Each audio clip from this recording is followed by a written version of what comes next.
Hallelujah.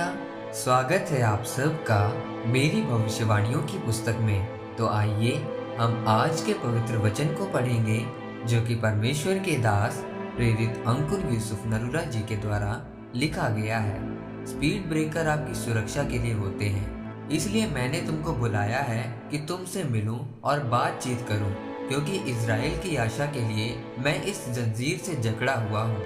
मेरे प्रियो, जब सड़क में कहीं स्कूल आता है या किसी का घर आता है तो वहाँ पर स्पीड ब्रेकर होता है ताकि गाड़ियाँ आराम से निकलें और किसी का नुकसान ना हो, एक्सीडेंट ना हो। उसी तरह से आत्मा में चलते हुए भी स्पीड ब्रेकर आते हैं ताकि आप शैतान के अटैक से बचे रहें। इसीलिए मेरे प्रियो, जब आपकी आत्मा में स्पीड ब्रेकर आए, आप पर कोई बीमारी आ जाए, कोई परेशानी आ जाए, तो निराश नहीं होना, क्योंकि परमेश्वर आपको किसी बुरी दुर्घटना से बचाकर आपको सुरक्षित रखना चाहता है। मेरे प्रियो, आप पौलुस की जितने भी पत्रियां पढ़ते हैं, उनमें से बहुत सी पत्रियां उसने तब लिखी थी जब वह जेल में था और रोमियो ने उसे जेल में बंद करके रखा हुआ था। उसका वहां से छूटना असंभव था। पौलुस एक बहुत ही व्यस्त व्यक्ति था, क्योंकि उसके पास सबसे ज्यादा कलीसियाएं थी, उसके पास सबसे ज्यादा लोग थे, वह सबसे ज्यादा गैर भाषा में बातें करता था। वह घर घर जाकर सिखाने में और कलीसियाएं बनाने में इतना व्यस्त था कि अगर वह जेल में ना जाता तो इतनी सारी पत्रियों को कभी ना लिख पाता। लेकिन जेल में जाने के बाद उसने पत्रियां लिखी और रोमी सैनिकों की पूरी पलटन और सब पुलिस वालों को सुसमाचार सुनाया, और उन्होंने परमेश्वर के वचनों को सुनकर परमेश्वर को ग्रहण किया।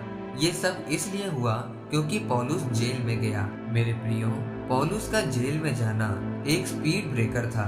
अगर पौलुस एक आत्मिक व्यक्ति ना होता तो वो कहता कि परमेश्वर, मैंने बाहर इतना काम किया है और इतने सारे लोगों को सुसमाचार सुनाकर बचाया है, अगर आप मुझे जेल भेज देंगे तो आपको इसका क्या फायदा होगा।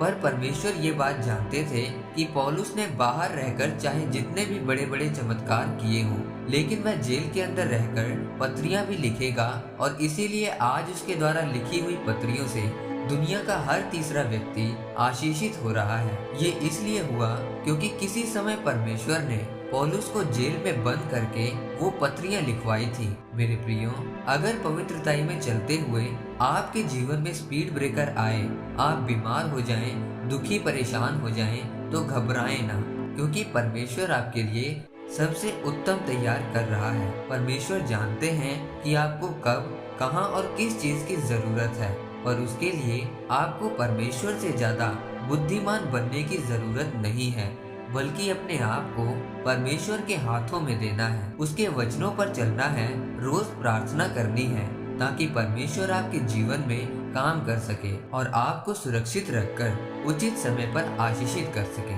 आमीन। आइए परमेश्वर के दास के द्वारा लिखी गई इस प्रार्थना को आप मेरे साथ एक मन होकर करें।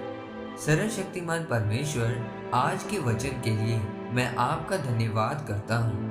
परमेश्वर, अपनी दया मुझ पर कर, ताकि मैं अपने जीवन की हर एक परिस्थिति में पवित्रताई के साथ अड़ा और खड़ा रह सकूं, और पौलुस की तरह अपने जीवन से आप ही के नाम को महिमा दे सकूं। प्रभु यीशु मसीह के नाम में, आमीन। परमेश्वर आप सबको आज के वचन के ऊपर मनन करने के द्वारा आशीषित करे।